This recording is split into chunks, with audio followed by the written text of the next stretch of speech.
What up, boxing family? Welcome back to the channel. Hope you all having a blessed day. Now let's dig right into it. Hit that like and subscribe button before we start the video. Anyway, we're going to be talking about Tyson Fury and Anthony Joshua and what's going on with their whole fight deal. The UK obviously has a massive and history in the making type fight brewing, with the unification and the undisputed status on the line in this fight. Both fighters are coming to terms with the 50-50 split, and there are rumors about a potential two-fight deal. But what could be holding up this historic event? According to news outlets, and the links to these articles are in the description bar below, so if you want to go do some digging and reading, feel free. Unfortunately, the fight could wind up away from UK shores and in the grasp of Saudi Arabia. This is all due to the fact that COVID is still ravaging the country and lockdowns are still chokeholding any public events into submission. To worsen the chance of the fight getting made on the fighter's home turf, Hearn had the following to say about the pay cuts they would need to take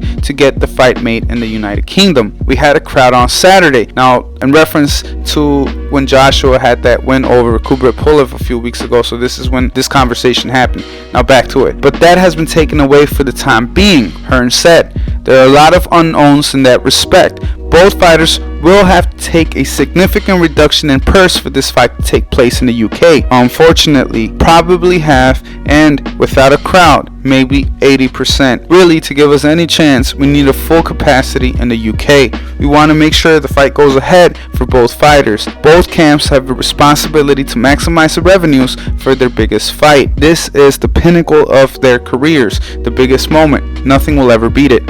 At the same time, we all recognize this is two Brits fighting for the undisputed championship of the world. If there is a way to do it in the UK, fantastic. It is definitely history in the making, and if it were to go down on home turf, I think it'd be that much sweeter for both fighters. Unfortunately for them, with the whole COVID situation and the venues not being open up for the public, I doubt they would take an 80% pay cut to their purses just to get this fight going. I mean, I'm sure they're both eager and willing to become undisputed and fight each other. There's always been a lot of trash talk back and forth, but I really doubt that their eagerness and willingness to face off and be pitted against each other in the squared circle is gonna supersede an 80% dip in their economic gains, especially with other countries showing interest in it, like I stated earlier in the video, such as Saudi Arabia, and their willingness to pay out and give the fighters what they want in order for them to stage said fight. And although both fighters can come to some agreements on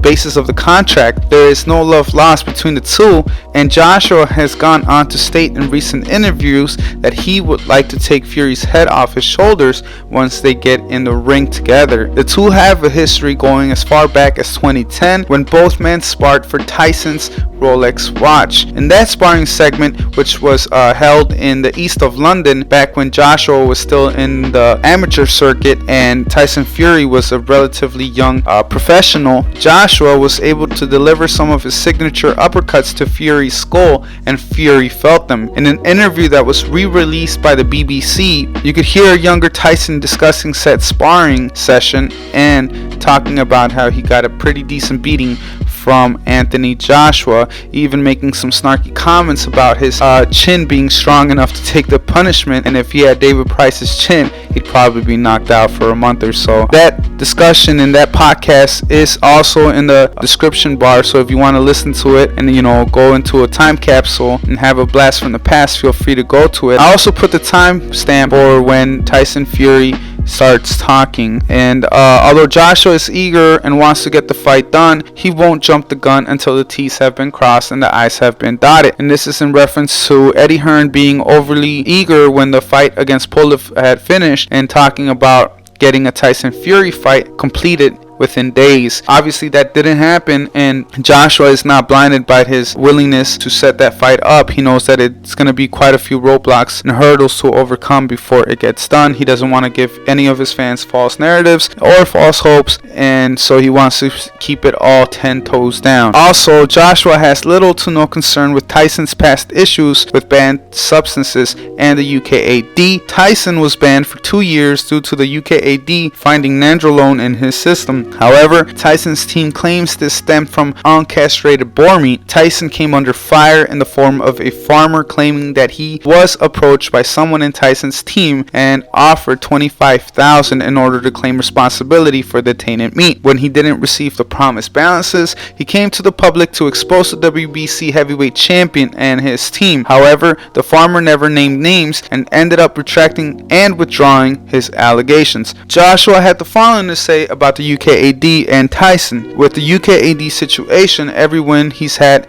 has had drama around it. Whether it was to do with Klitschko, Wilder, there's always drama. I'm a straight up warrior. I want to fight him. I don't care about anything in his body, Joshua said to reporters. Although talks look to be promising from time to time, there also seems to teeter back and forth, and they've been throwing the dreaded phrase around that states this fight will happen later on down the line. Joshua has been clear about his willingness to make it happen. However, he isn't willing to wait forever. He stated he would move on to face Usyk if Tyson doesn't get his side of the deal moving along. He's also had the following to say: there is nothing more in it than me wanting to compete against the best. If that is Tyson Fury, then fine. If they want me to fight Usyk and get him out of the way, then fine. I believe I'll beat Usyk, and then Tyson Fury can happen at the end of the year.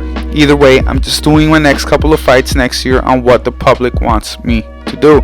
Not too long ago, there were also talks about the belts being dropped just to get the fight going and do away with pesky roadblocks that mandated challengers can pose, especially in a fight of this magnitude. You don't really want to be dealing with, the lesser names or the lesser talents, and that's no knock on anybody else, but when you have a fight of this magnitude, you don't want those type of situations coming in the way and being the obstacle that stops us fans from receiving such a great and significant historical fight. Between Wilder and his arbitration to force Tyson's hand into a rematch, and the whole location and COVID situation, the mandatory defenses, etc., this fight seems to have a lot of hurdles to get over before it completely materializes. But hopefully we will be seeing it next year in 2021, and if not next year, early 2022. And why do I say early 2022? Because if they do go their own ways, at least for another fight or two, and that gives them enough time to iron out a solid contract that would make both parties happy, and hopefully by 2022 or late 2021 the whole COVID situation has been cleared up and the UK fans get to see